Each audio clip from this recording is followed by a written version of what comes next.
우리 다 같이 묵도하심으로 하나님 앞에 수요 예배 드리겠습니다.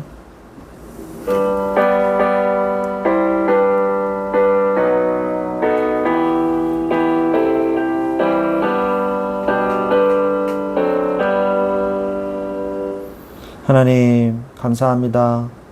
또 주님 앞에 나와 우리의 중심을 주님 앞에 드릴 수 있게 해주신 하나님 감사를 드립니다.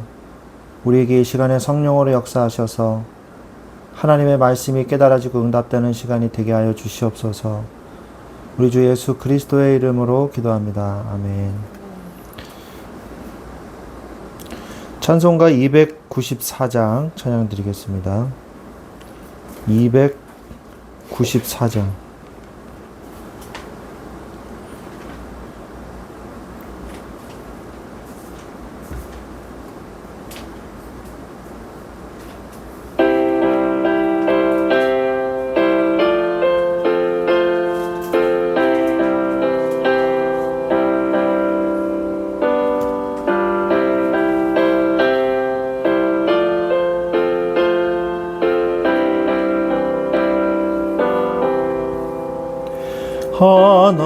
하나님은 왜 아들을 주시는 데까지 세상 사람 사랑하니 참 사랑이로다. 하나님은 사랑이라 죄악에 빠졌던 우리까지 사랑하니 참 사랑 아닌가.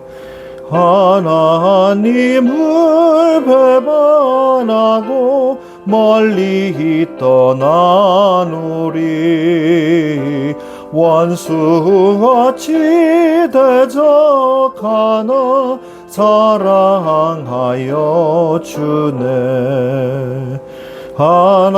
하나님은 사랑이라 죄악에 빠졌던 우리까지 사랑하니 참 사랑 아닌가. 세상 죄를 사시려 우리 죽을 대신 성자 예수 십자가에 고난 받으셨네. 하나님은 사랑이라 죄악에 빠졌던 우리까지 사랑하니 참 사랑 아닌가. 이 사랑에 감사하여 곧 주께 나오라. 고난 영혼 주께 맡겨 구원을 받으라. 하나님은 사랑이라 죄악에 빠졌던 우리까지 사랑하니 참 사랑 아닌가. 아멘.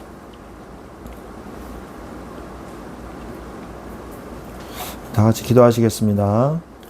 하나님 아버지, 우리가 주님 앞에 나와 우리의 마음의 중심을 들여 영과 진리로 예배할 수 있게 하신 주님을 찬양합니다. 주의 시간에 하나님의 말씀으로 우리가 여기까지 왔사오니 에베네셀에 하나님께서 우리 가운데 함께 하셔서 우리가 가고 있는 이 모든 마음의 중심을 보시고 우리를 축복하여 주시옵소서. 우리는 연약할 수밖에 없음을 알기에 주님의 임재하심을 간절히 믿고 바라나이다. 하나님이 나를 선택하사 연약한 것이 중요한 것이 아니라 누가 우리와 함께 하는지 내가 깨닫게 하여 주옵소서. 하나님의 계획 속에 내가 있음을 알고 성령을 쫓아 행하게 하여 주옵소서.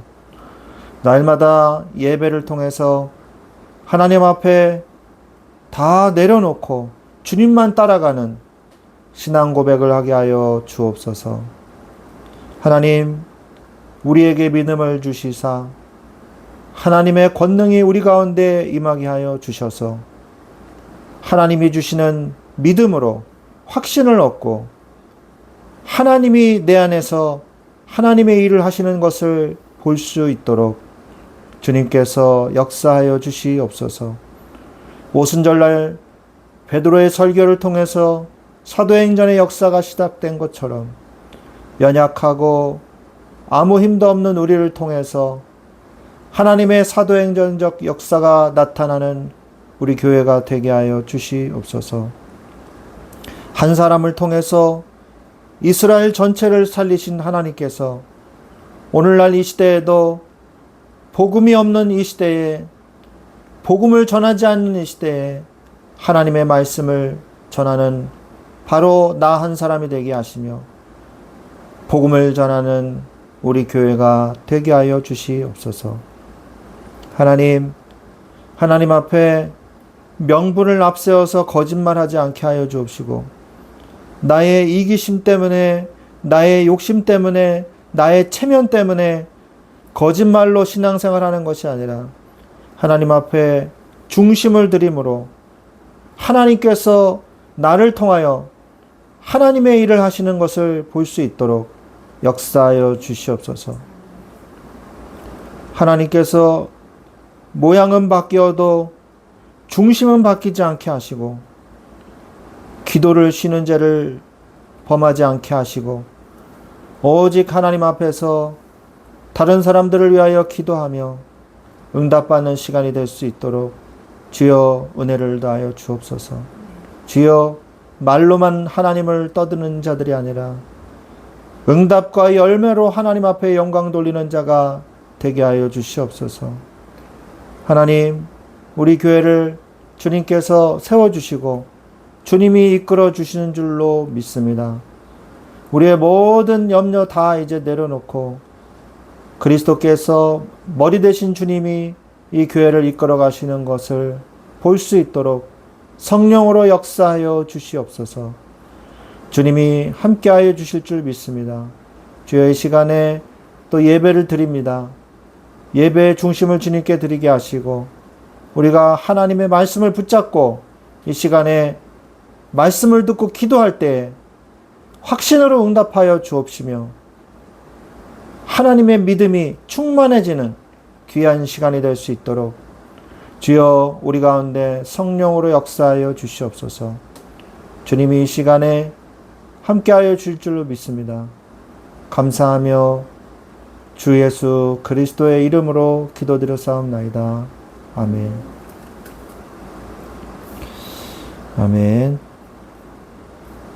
네, 오늘 하나님께서 우리에게 주신 말씀은 사무엘상 14장 6절 7절 말씀입니다. 사무엘상 14장 6절 7절 말씀입니다.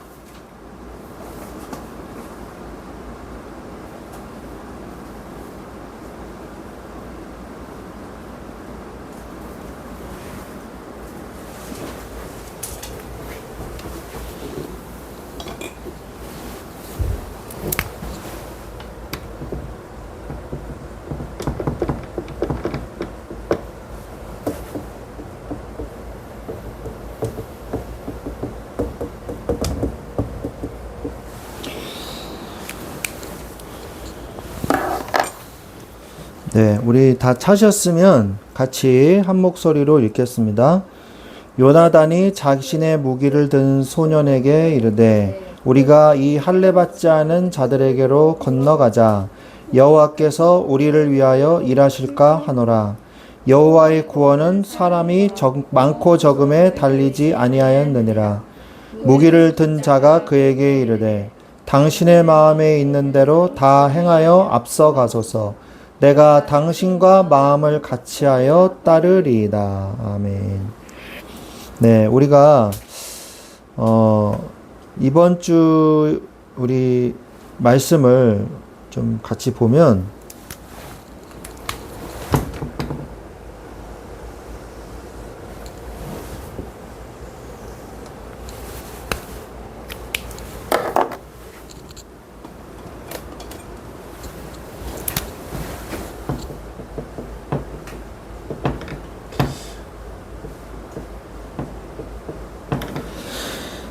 하나님께 중심을 드리는 이 신앙을 가져라 라고 말씀을 하셨거든요. 하나님께 중심을 드린다는 게 뭐냐. 우리가 손님이 오면 우리가 어떻게 합니까? 극진하게 대접을 해드리죠. 그리고 돌려보내죠. 손님이니까. 그죠?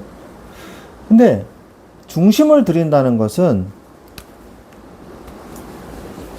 우리의 마음을 드리는 거거든요. 진실함을 드린다는 거거든요.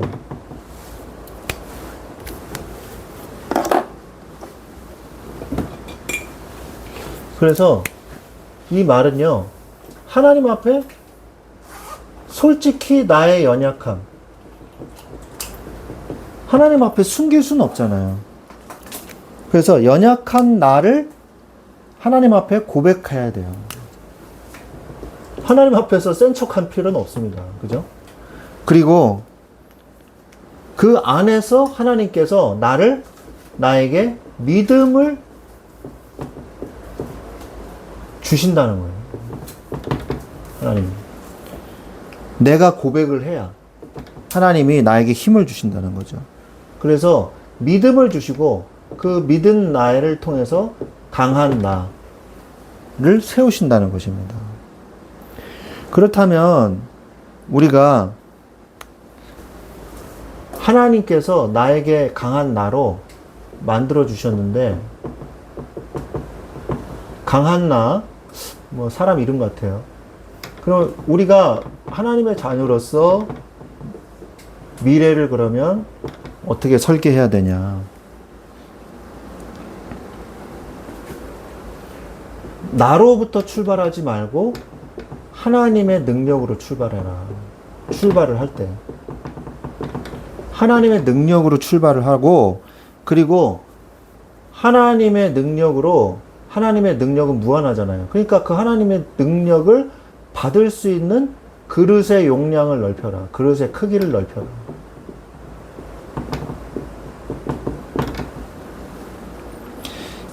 그러면 하나님의 이 그릇의 크기, 용량, 그리고 그것을 적용할 수 있는 힘. 우리가 하나님의 말씀을 받아서 산속에 들어가서 살면 안 돼요. 그것을 세상에 비춰야지. 등경을 말 아래 두지 아니하고 말 위에 두느니라. 이게 무슨 말이냐면, 등경을 불을 켜가지고 높은 데 올려놔야죠. 이 전등이 밑에 달려 있나요? 뭐 분위기 잡을 일 있어요? 그거 아니죠. 높은 데 둬야지 더 멀리 더 밝게 빛나지 않습니까? 그래서 하나님의 말씀을 세상에 어떻게 하면 적용해 나갈 수 있을까? 그게 바로 나의 그릇이라는 거죠. 그래서 그것을 할 수 있는, 실행할 수 있는 시스템을 갖춰라.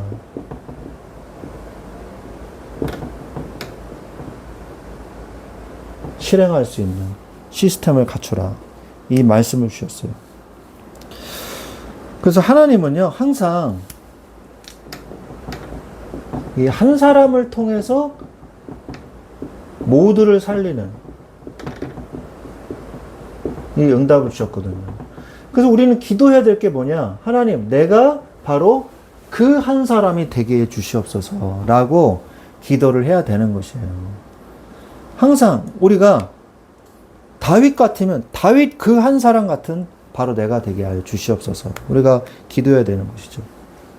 그래서 모두를 살리는 한 사람이 되십시오.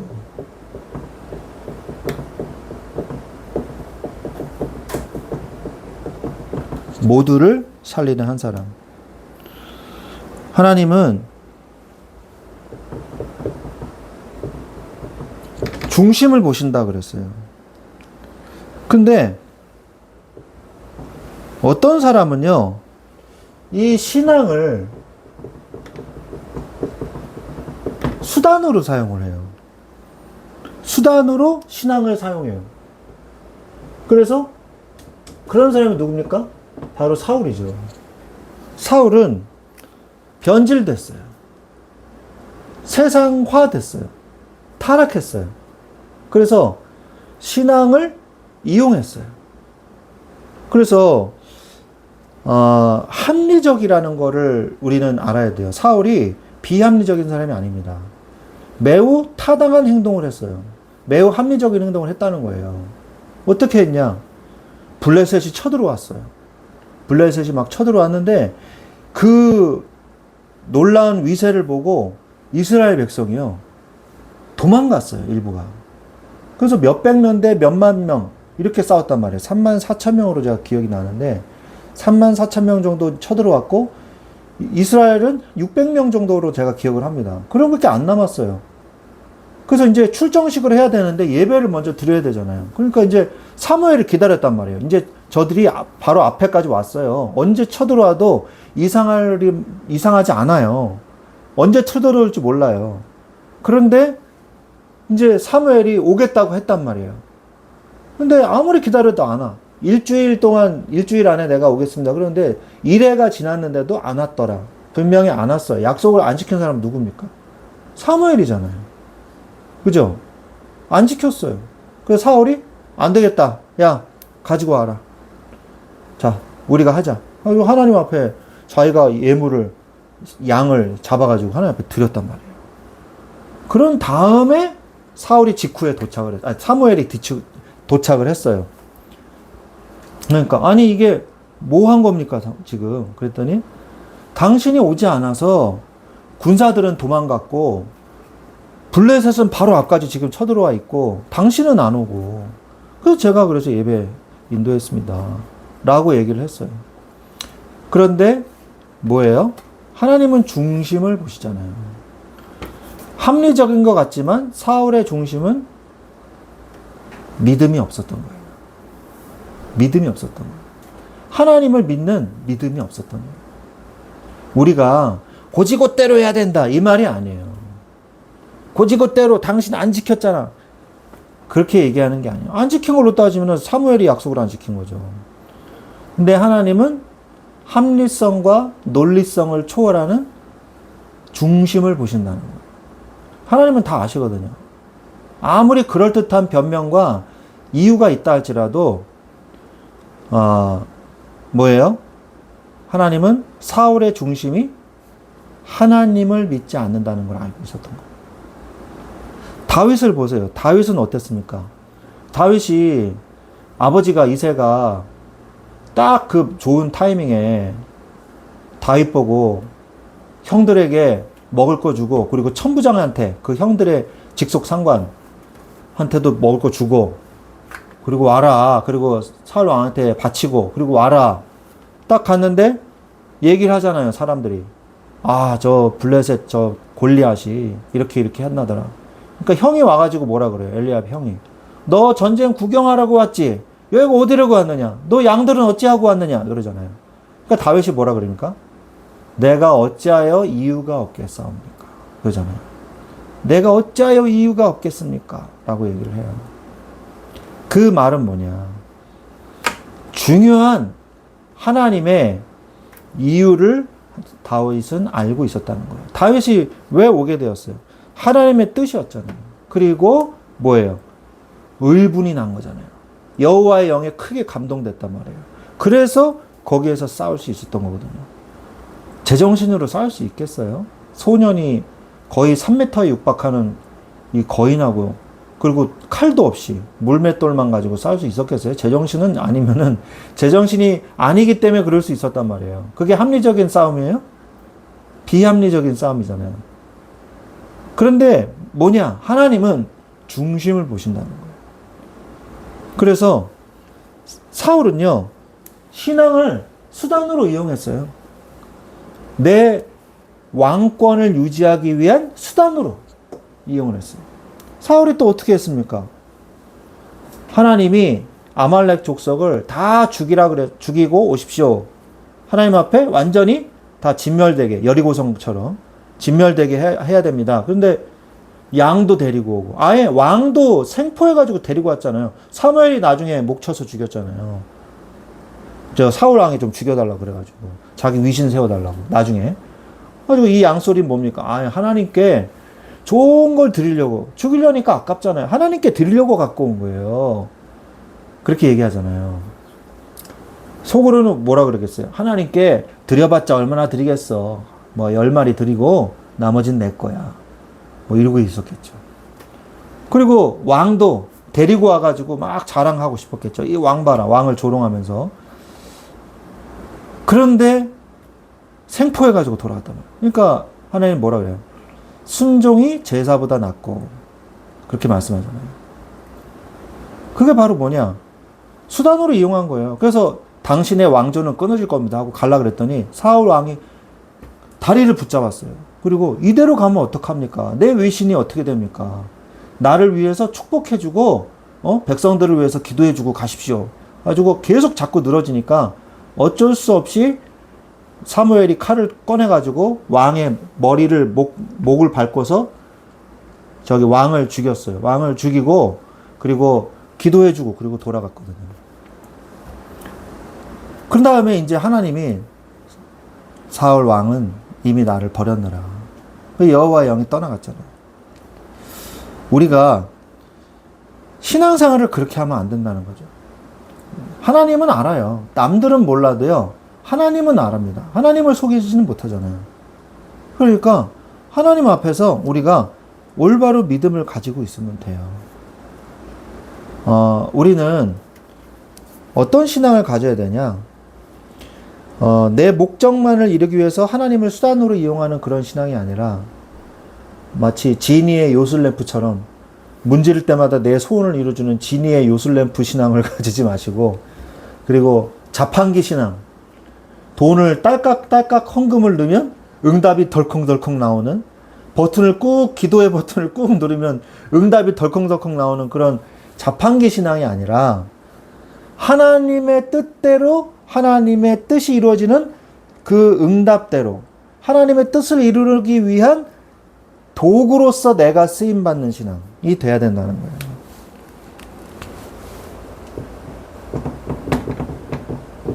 신앙이 목적이 돼야 되는 거예요.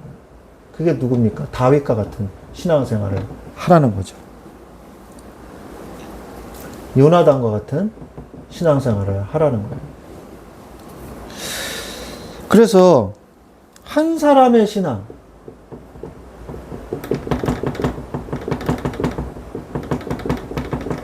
한 사람의 이 신앙을 하나님께서 어떻게 세우셨냐? 여호와께서 우리를 위하여 일하실까 하노라. 여호와께서 우리를 위하여 일하신다. 그리고 여호와의 구원은 사람의 수에 따라서 결정되는 게 아니다. 그래서 다윗과 칼을 든 자, 부하 2명만 들어갔어요.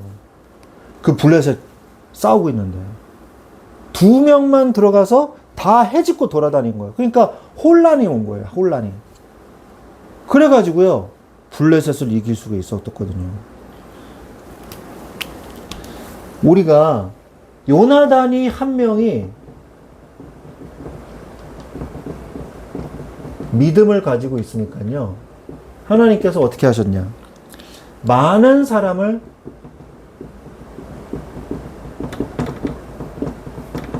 구원하셨어요. 그래서 신앙의 목적과 수단을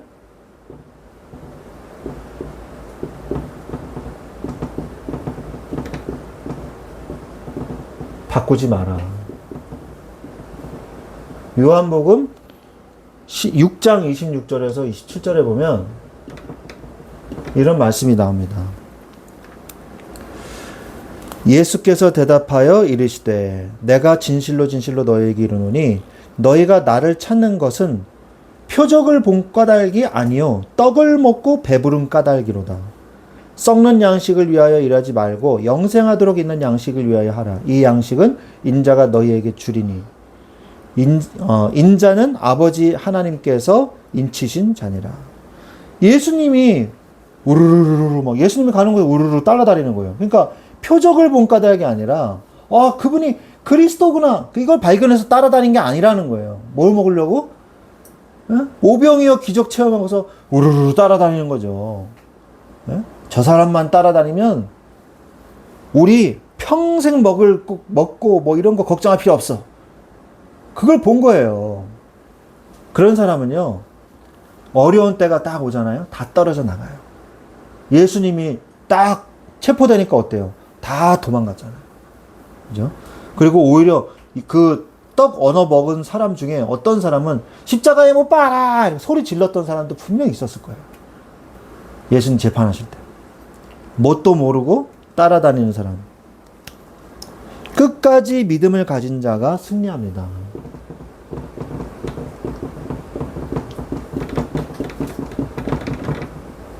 히브리서 10장 36절.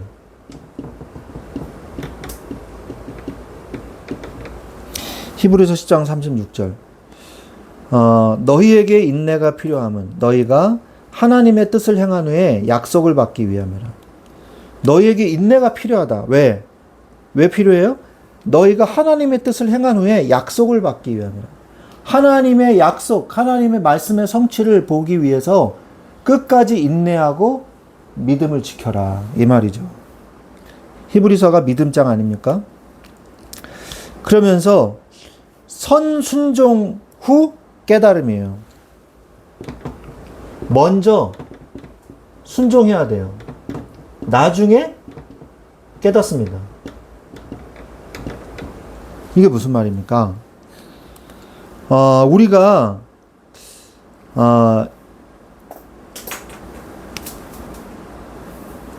하나님의 뜻을 잘 모를 수가 있어요. 잘 모를 수 있기 때문에 하나님의 뜻을 이거는 나중에 제가 하고요. 죄송합니다. 성령의 세밀한 인도 받는 자가 성령의 인도를 받는 자가 결국 승리해요. 그래서 우리가 중심을 하나님 앞에 드릴 때 성령께서 우리를 인도해 나가신다는 거죠. 자, 그러면 하나님은 순종하는 한 사람을 통해서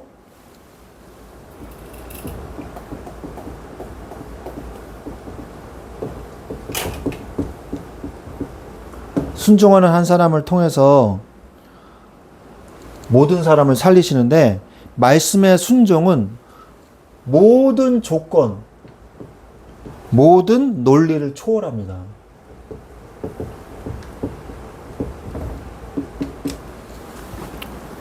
합리적인 불순종.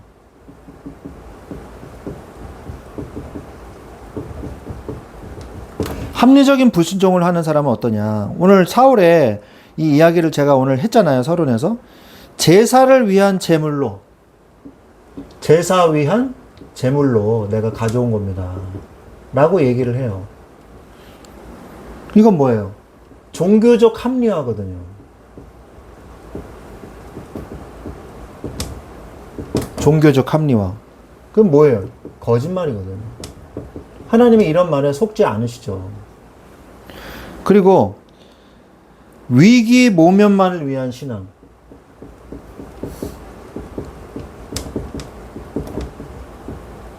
하나님의 뜻이 맞는가 안 맞는가 그게 중요한 게 아니에요. 내 위기만 모면하면 돼. 그 다음에 자기 합리화로 불순종한단 말이에요. 결국.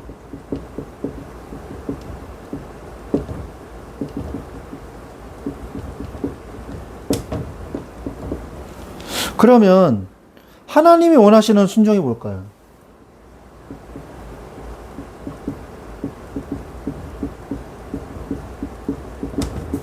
하나님이 원하시는 순종은 인간의 관점으로는 합리적이지 않을 수 있습니다.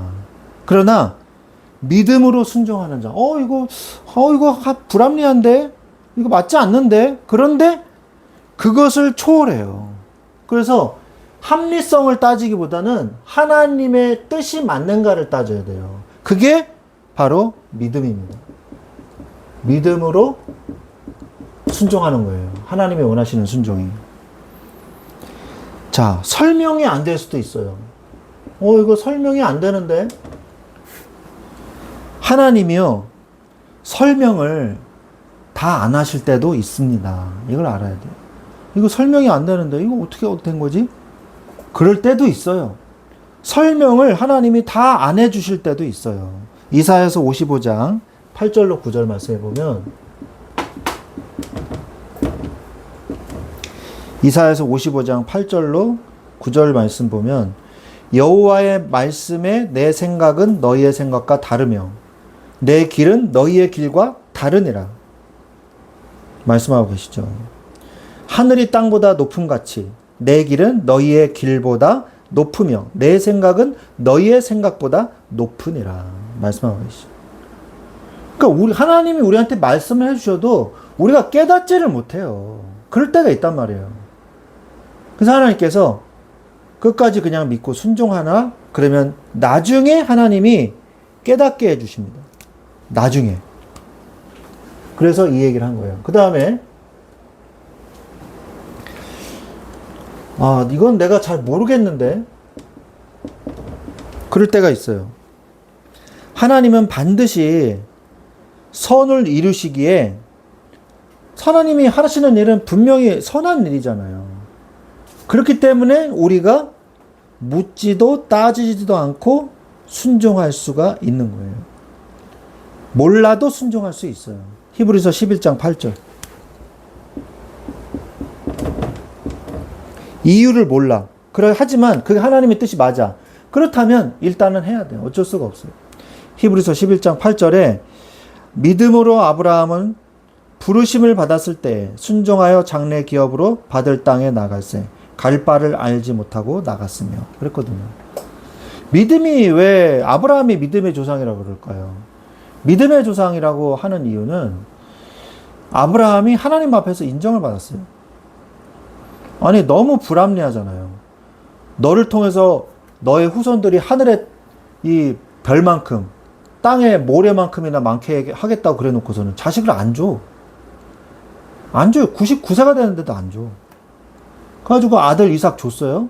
그때 또 바치래. 하나님 앞에.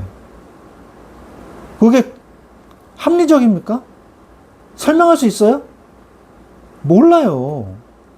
그런데 하나님은 순종하라 그랬단 말이에요. 그래서 아브라함이 끝까지 순종했잖아요. 그죠? 이유를 몰랐어요. 하나님이 이유 없이 하라 그럴 때도 있어요. 그러나 그것은 하나님의 뜻이었고 아브라함은 믿음으로 세워진 거죠.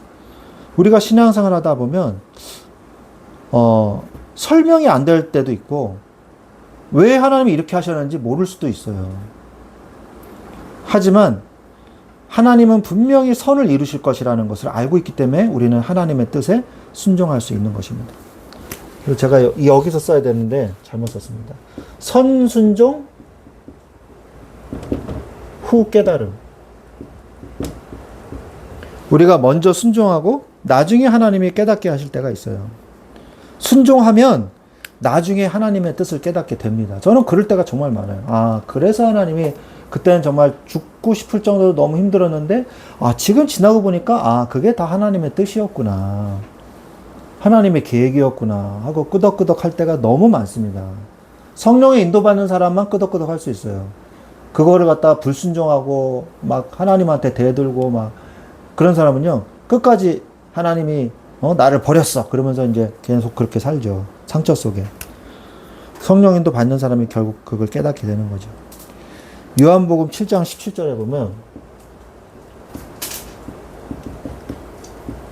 요한복음 7장 17절에 보면 믿음으로 사람이 하나님의 뜻을 행하려 하면 이 교훈이 하나님께로부터 왔는지 내가 스스로 말함인지 알리라. 자, 뭐예요? 사람이 일단 하나님의 뜻을 순종하고 나면 이 교훈이 하나님께로부터 왔는지 내가 스스로 말함인지 너희들이 알 것이다. 예수님이 얘기하신 거거든요. 예수님도 내가 얘기한다. 물론 그렇게 얘기하셔도 됩니다. 그런데 하나님의 말씀을 내가 너희들에게 뜻에 이루어진 것처럼 내가 말한다. 이렇게 항상 말씀하셨어요. 그래서 내가 지금 얘기하는 게 사람의 말인지 하나님의 말인지 내 말에 순종을 하면 행하려고 하면 깨닫게 될 것이다 라고 얘기한 거예요. 순종부터 먼저 하라 이거죠. 예수님이 막 그렇게 말씀하셨죠. 그래서 계산하지 않는 순종을 우리는 해야 됩니다.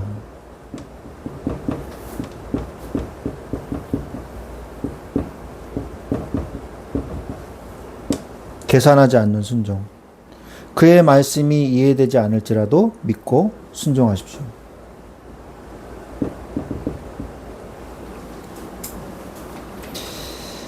너는 나를 본고로 믿느냐?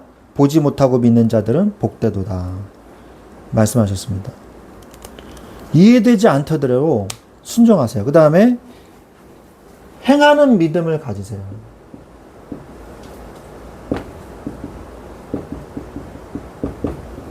행하는 믿음. 행하는 믿음은요, 결국 뭐예요? 순종하는 믿음이에요.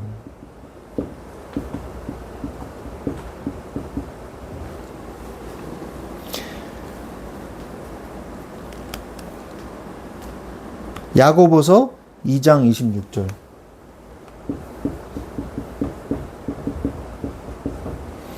야고보서 2장 26절에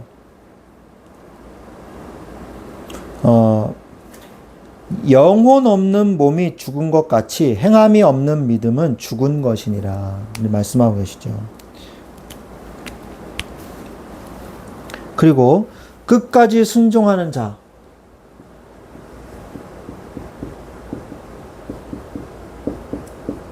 끝까지 순종하는 자에게는 반드시 그 상이 따릅니다. 하나님이 상을 주세요. 히브리서 11장 6절. 믿는 자에게는 상을 주신다고 그랬거든요. 그죠? 그래서 우리는 어떤 사람이 돼야 됩니까? 중심이 올바른 사람.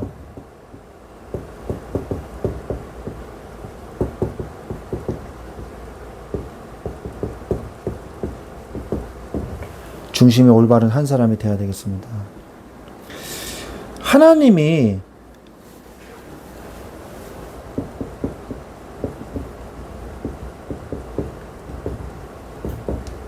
나를 보시는 관점으로 여러분도 여러분 자신을 봐야 돼요. 하나님이 나를 보실 때 어떻게 보실까? 그거를 잘 생각을 해보세요. 하나님이 다 이렇게 송호준을 봤을 때 저 종이 어떤 눈으로 보고 계실까? 다 하나님이 보시는데 나를 어떻게 보고 계실까? 근데 사람들은요, 내가 나 자신을 보는 눈을 먼저 봐요. 불신앙의 눈, 불평의 눈. 이걸로 봐요. 그러니까 너무 형편없죠. 좌절감만 느껴지죠. 그런데 하나님이 나를 보시는 눈은 달라요. 하나님이 나를 보시는 눈은요, 달라요. 어떤 존재냐, 나는 축복의 존재입니다. 나는 귀한 존재예요. 아가서 4장 7절에 뭐라고 말씀하고 계시냐. 나의 사랑, 너는 어여쁘고 아무 흠이 없구나. 나의 사랑아, 너는 어여쁘고 너는 아무 흠이 없다. 내가 너를 사랑한다. 사랑의 존재예요, 우리는. 그죠? 오늘도 저는 또 고백을 했거든요. 당신하고 결혼한 게 나는 너무 잘한 것 같아요. 당신이 내 아내라는 게 나는 너무 기쁘고 즐겁다. 네, 그랬거든요. 세상에 당신 같은 사람은 없어요. 그죠? 정말이에요. 근데 저는 정말 축복받은 존재구나. 하나님이 이렇게 좋은 사람을 만나게 해주셨어요. 진짜예요. 하나님이 저에게 은혜를 주시니까 그런 거죠. 내가 보기에 평범하나 하나님은 귀하게 쓰십니다.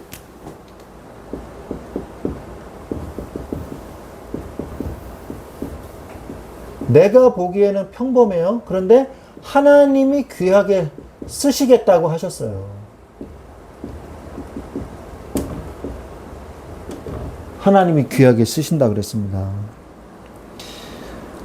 평범한 일상과 신앙. 우리가 신앙생활하는 이 평범한 일상과 신앙. 일상. 그리고 우리의 신앙. 우리가 보기에는요, 그냥 평범하게 느껴질 수 있어요. 그러나 하나님은 우리의 일상을 하나님은 귀하게 보신다.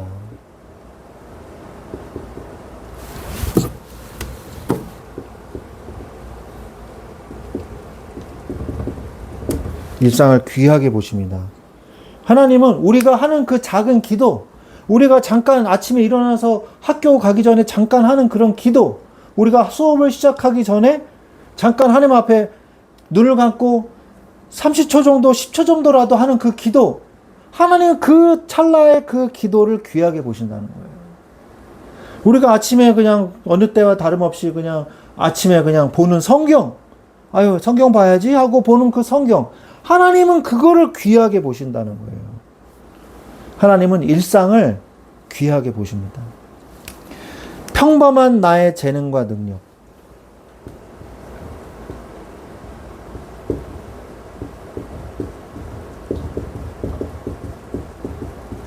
평범한 나의 재능과 능력을 하나님이 함께 하시면 세계를 정복할 만큼 쓰임받습니다. 여호수아서 14장 12절. 그날에 여호와께서 말씀하신 이 산지를 내게 주소서. 당신도 그날에 들으셨거니와 그곳에는 아낙 사람이 있고 그 성읍들은 크고 견고할지라도 여호와께서 함께 하시면 내가 여호와께서 말씀하신 대로 그들을 쫓아내리이다. 아무도 그 땅을 할당받고 싶어 하지 않았어요. 왜? 거인 족속들이 살고 있는 철의 요새. 거기를 정복하라 하고 이제 땅을 다 쪼개가지고 할당해 줬잖아요. 여호수아 때. 근데 아무도 그 땅을 할당받고 싶어 하지 않았는데 유다 지파인 갈렙이 나서서, 그것도 노인이 나서서 이 산지를 내게 주소서. 왜 그렇게 확신 있게 얘기한 줄 아세요? 염탐하러 정탐꾼들이 12명 중에서 왔을 때 하나님께서 약속을 주셨단 말이에요. 그 땅은 너희 것이다. 그래서 그 약속을 붙잡고 있었기 때문에 내가 거기에 가겠습니다 라고 얘기한 거예요. 여러분이 하나님 앞에서 받은 약속, 하나님은 반드시 응답해 주십니다. 내가 별건 아니더라도 하나님이 내 안에 오시면 하나님은 내 별것 아닌 걸 가지고서라도 귀하게 쓰실 수가 있는 거예요. 어느 날 그 유럽에 있는 어느 경매장에서 바이올린이 경매에 나왔어요. 근데 사람들이 아무도 사려고 하질 않는 거예요. 근데 어떤 사람이 이 바이올린에 좀 제가 연주해봐도 되겠습니까? 한 거예요. 그러니까 네, 해보십시오. 그렇게 한 거예요. 그래서 이 사람이 연주를 다 했어요. 하고 너무 연주를 잘했어요. 그래가지고 사람들이 막 박수를 다 쳤어요. 그리고 감사합니다. 그리고 이제 사람은 갔어요. 그때 이 사람이요, 바이올린을 그때부터 한 10배를 올려가지고 바이올린을 지금부터 시작하겠습니다 이러는 거예요. 뭐 만약에 $100였으면 $1000부터 시작하겠습니다 그런 거예요. 사람들이 막 웅성웅성한 거예요. 아니 아무도 안 살려고 그러는 거를 왜 더 가격을 올리려고 그러지? 그러니까 방금 이 바이올린을 연주하고 간 사람이 요한 스트라우스 3세입니다. 그렇기 때문에 이 악기는 이제 어마어마한 가치를 가지게 됐습니다. 이렇게 얘기를 하는 거예요. 그러니까 유명한 사람이 한번 만지고 갔기 때문에 훨씬 더 가치가 있게 돼버린 거죠. 역사적으로. 우리가 내가 얼마만큼의 어떤 능력을 갖추느냐.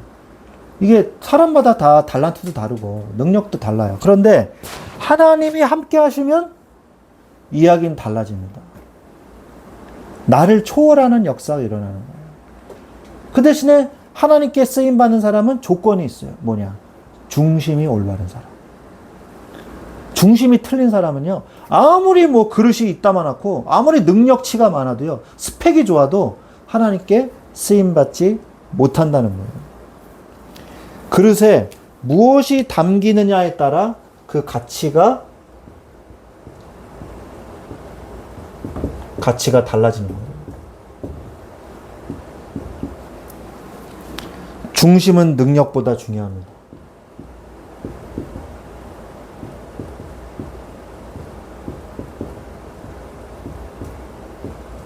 중심은 능력보다 중요해요. 능력 있는 사람은 많아요. 세상에 생각해보세요. 박사학위 받은 사람, 서울대생, 뭐 연세대생, 스펙 많은 사람, 뭐 영어 잘하는 사람, 스페인어 하는 사람, 뭐 중국어 하는 사람, 뭐 공부 진짜 잘하는 사람 많아요. 지금도 안 잊어먹어요. 독일어를 대학교 1학년 때 독일어가 이제 전공 교양 필수였는데 제 친구하고 저하고 기숙사에서 밤새서 공부를 했어요. 밤새서 공부를 했는데 저는 C+ 맞았어요. 근데 그 친구는 A+ 나왔더라고요. 똑같이 공부 안 해가지고 그날 공부했거든요. 독일어. 그럼 왜 이렇게 차이가 나지? 자괴감이 느껴지는. 근데 그 친구가 과 수석으로 들어왔어요. 그래서 4년 장학금 받고 공부했던 친구예요. 지금도 가끔씩 이제 연락을 하고 이제 지내는데, 뭐 동창 모임 있을 때마다 가끔씩 연락하고, 양주시에서 이제 개척을 해가지고 지금 개척 한 6, 7년 정도 됐을 것 같습니다. 그 능력이 다 다릅니다. 사람마다. 달라요. 어떻게 똑같겠어요. 그죠? 능력 있는 사람은 진짜 많아요. 그러나 하나님께 인정받는 중심의 믿음이 있는 사람은 많지가 않아요. 그럼 여러분이 하나님께 귀하게 쓰임받으려면 어떻게 해야 되겠어요? 하나님을 믿는 내 마음의 중심이 하나님을 믿는 믿음으로 딱 충만해지면 돼요. 진짜 하나님을 믿는 사람이 되면 됩니다. 하나님께 인정받는 사람은 많지가 않아요. 능력은 많지만 믿음은 없는 사람, 중심이 없는 사람, 중심은 없는 사람. 그런 사람이 누구예요? 바로 사울이에요. 사울 어땠습니까? 체격도 좋고 딱 기골이 장대했잖아요. 그런데 사울은 어땠어요? 악령든 사울이었어요. 악령든 사울이었어요. 그 다음에 능력은 하나님이 많으시기 때문에 중심의 믿음이 있는 사람을 하나님이 쓰십니다. 능력은 걱정할 필요 없어요. 하나님이 많으세요. 우리는 그것을 믿는 믿음만 있으면 되는 거예요. 그 사람이 누굽니까? 하나님의 영에 감동된 다윗. 사무엘상 16장 13절. 하나님의 영에 크게 감동되니라. 악령든 사울, 하나님의 영에 감동된 다윗. 사윗이래요. 그래서 여러분은 능력 많은 사울이 되지 마시고요. 하나님의 영에 크게 감동된 다윗이 되시기를 바랍니다. 그렇기 때문에 소년 다윗이 골리앗을 이길 수 있는 거예요. 여러분의 인생에 골리앗과 같은 문제가 앞에 떡하니 버틸 때도 있습니다. 그러나 그 가운데에서 하나님을 믿는 사람이 되십시오. 마음의 올바른 중심을 가진 자가 하나님께 쓰임받습니다. 이러한 축복을 누리시기를 그 한 사람이 내가 되게 하옵소서. 기도하는 응답받는 여러분 되시기를 우리 주 예수 그리스도의 이름으로 축원드립니다. 아멘. 찬송가 292장 찬양 드리겠습니다.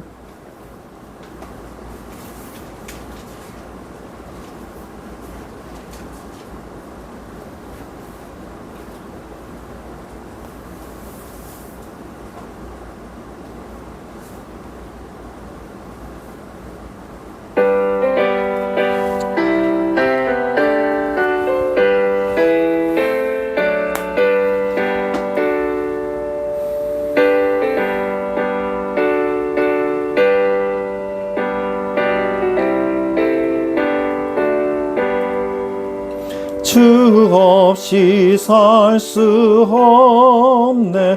죄인의 구주여, 그 귀한 보배 피로 날 구속하소서. 구주의 사랑으로 흘리신 보혈이 내 소망 나의 위로 내 영광 됩니다. 주 없이 살 수 없네. 나 혼자 못 서리. 힘없고 부족하며 지혜도 없도다. 내 주는 나의 생명 또 나의 힘이라. 주님을 의지하여 지혜를 얻으리. 주 없이 살 수 없네. 내 주는 아신다. 내 영의 깊은 간구 마음의 소원을 주밖에 나의 마음 네 알아주리요. 내 마음 위로하사 평온케 하시네. 주 없이 살 수 없네. 세월이 흐르고 이 깊은 고독 속에 내 생명 끝나도 사나운 풍랑일 때 날 지켜주시니 내 곁에 계신 주님 늘 힘이 됩니다. 아멘.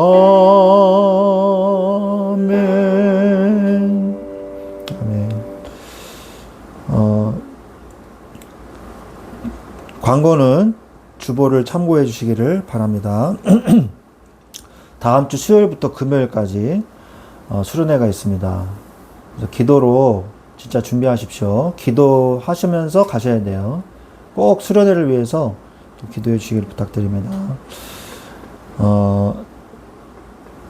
우리 축도로 모든 예배를 마치겠습니다. 지금은 우리 주 예수 그리스도의 은혜와 하나님 아버지의 지극하신 사랑하심과 성령님의 내주 인도 교통 역사하심이 우리의 중심을 보시는 하나님 앞에 나의 마음을 드려 우리의 연약함을 고백하고 그리스도 안에서 하나님께서 나를 통하여 역사하시는 그 능력을 보기를 원하는 우리 사랑하는 주의 자녀들 위해 지금부터 영원토록 항상 함께 계실지어다. 아멘.